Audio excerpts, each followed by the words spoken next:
This is the video abstract for section 4.2, the definite integral. So this is coming out of Stewart. This is the definition that they give for the definite integral. I've trimmed it down a little bit. The definite integral of f of x from x equals a to x equals b. This is the thing that we are going to be looking at for the rest of chapter 4 through chapter 5 and chapter 8. This is all over the place. Chapter 7. It's defined to be this symbol, this curly, stretched out s, and the a down here, b up there, is the, and the f of x here, and this dx. These all have meaning to them. But this expression means whatever happens when you do this. So this is like the area from 4.1. It's a lot like the area from 4.1, and I'll get to that. But the idea is that we have this f of x. We're going to be plugging in sample values for x. These are the reference points I called before. 1, 2, there are going to be n of them because this is n subintervals, each of width delta x. So delta x equals b minus a over n. And then this long stretched out sum of potentially infinitely many, or very, very many, can be condensed down into this form, into this sigma notation form. But anyway, the definite integral is defined to be the result of this limit so long as the limit exists and so long as it doesn't depend on how those xi are chosen. I want to highlight here, I've sort of been emphasizing the definite integral is defined to be the result of doing this limit. Now that happens to match our definition of area from 4.1 when f of x is positive or 0 and a is less than b. If a is not less than b, then you're going to get weird stuff happening here, because then your delta x's are going to be negative. It's not big minus small, it is from a to b. So if you swap those two, that's going to swap those two, and so then the delta x is going to be a negative number. So weird stuff could happen there. At least things that don't seem like they should be areas will happen. Right?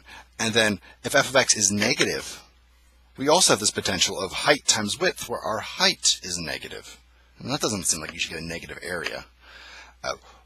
That has meaning, and the negative area has some sort of meaning in terms of definite integral, but not for area as we discussed in 4.1. We'll get there though.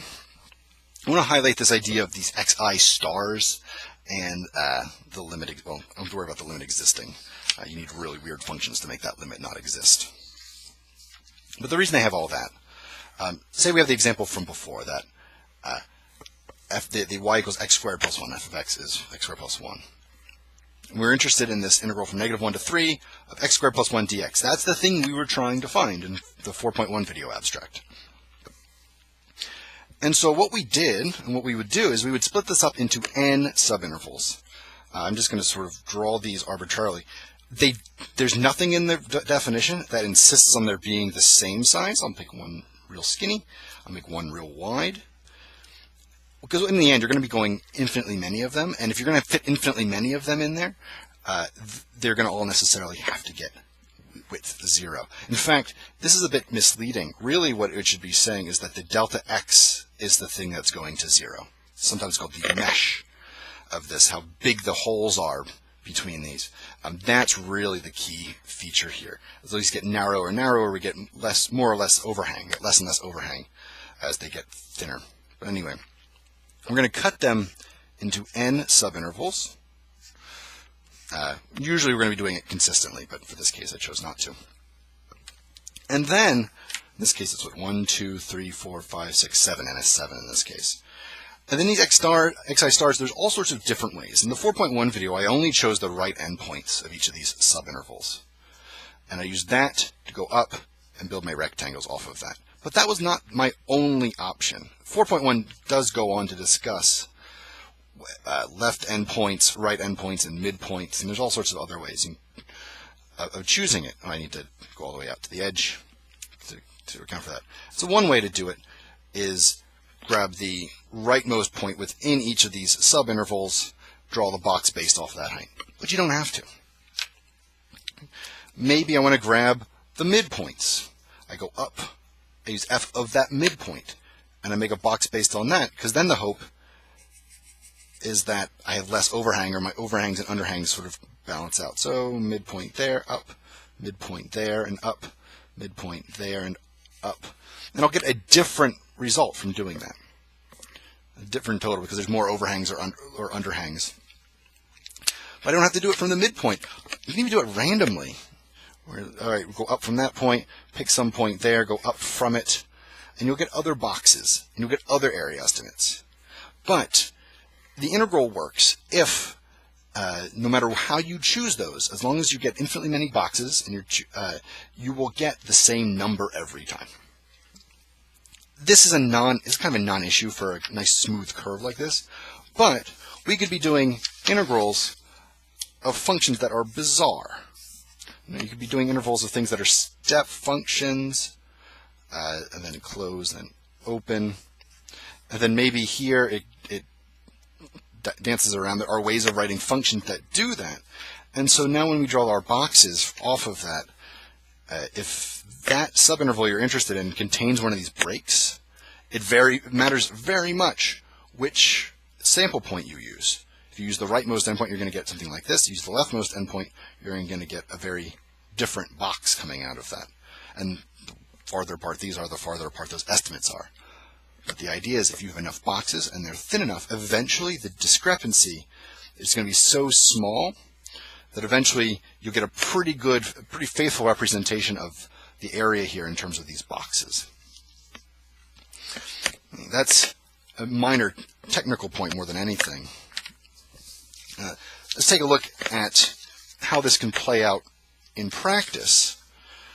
So at this moment, we do not have good ways of finding these integrals. 4.3 will address that. But for the moment, we don't have good ways of doing this. And so all we really have are the area formulas that we learned in 5th grade. So the integral from -2 to 4 of f of x, this is our weird f of x, is going to be, I'll put a green dot here, it's going to be that region. I like to fill these in vertically to remind myself that these are vertical boxes that are happening. It doesn't really matter, but I like to do it vertically. And okay, that's width. That's 1/2 base. It's a big triangle. Base goes -2 to 4, so that's 6 times height, which is 3. So that area is 9.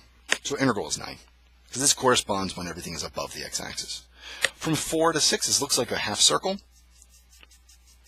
of radius 1. So that's 1/2 1 squared pi, so 1/2 pi. And then the integral from -2 to 6, this break doesn't really matter.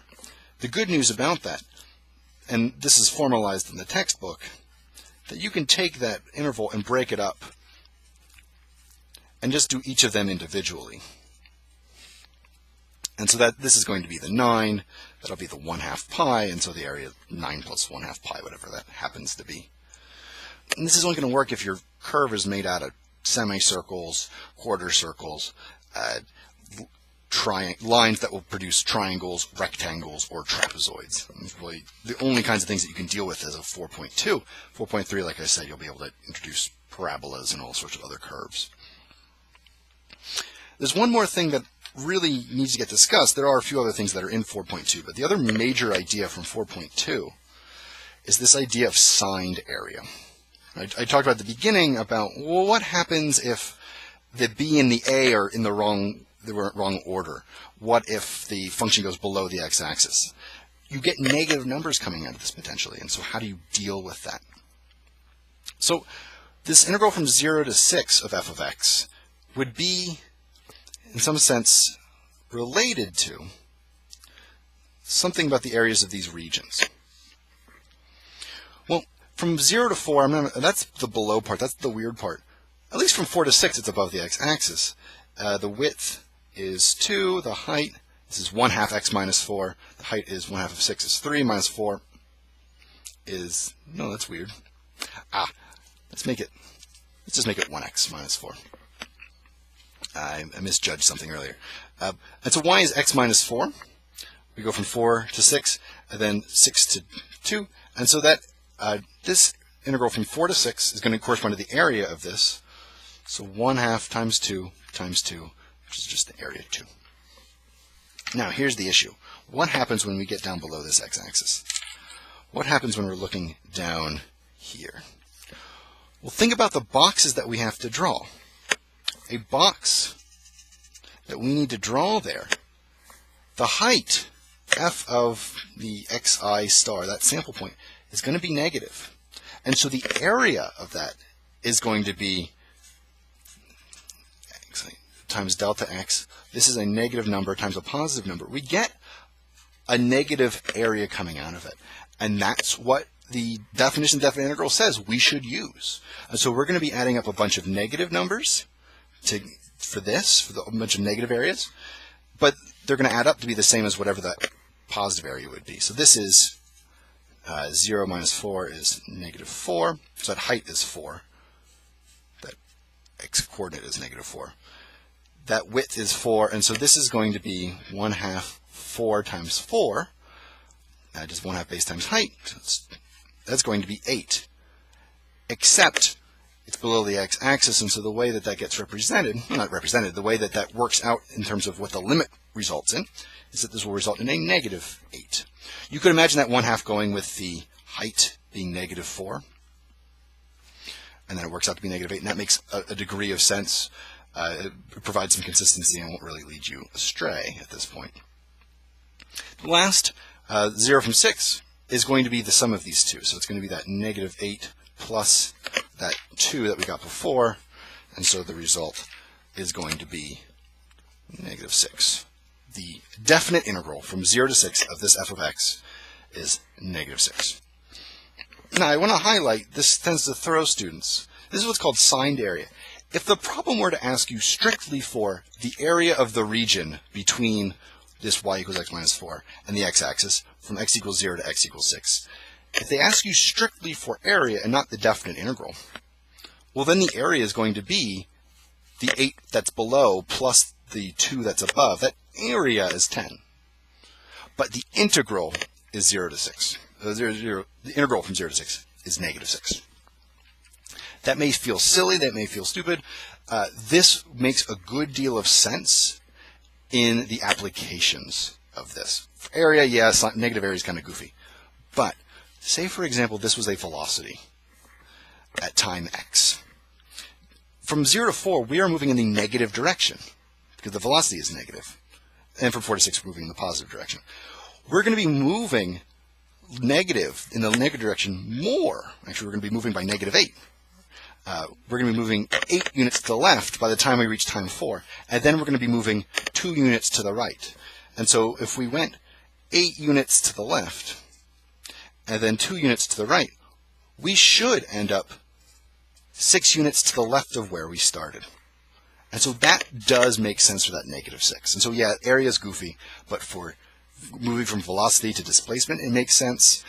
Looking at the net change theorem that shows up in 4.4, it makes sense. And thank you very much. Those are the main ideas from 4.2. There's, of course, more in there, but that's the core.